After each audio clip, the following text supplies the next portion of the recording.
en nous disant que l'Europe des nations, c'est ce qui peut sauver notre civilisation européenne face à cette Union européenne qui est en échec total. Emmanuel Macron a proposé hier d'aller encore plus loin dans l'intégration, dans le fédéralisme, avec des fonctions régaliennes de l'État.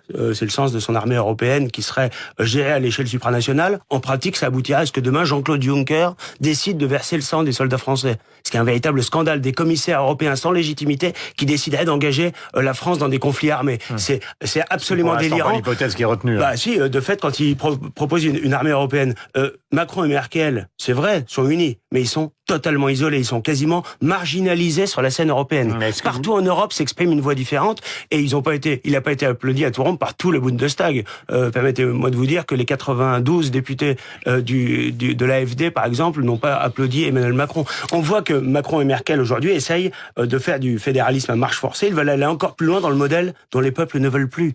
Cette Union européenne, elle est une anti-Europe. Elle a abouti à l'impuissance collective de nos nations. Donc il faut réorienter totalement les choses. Il faut une Europe des nations et des protections qui respecte les souverainetés nationales, qui applique réellement le principe de subsidiarité. C'est exactement le contraire de ce qu'ils ont fait depuis des décennies.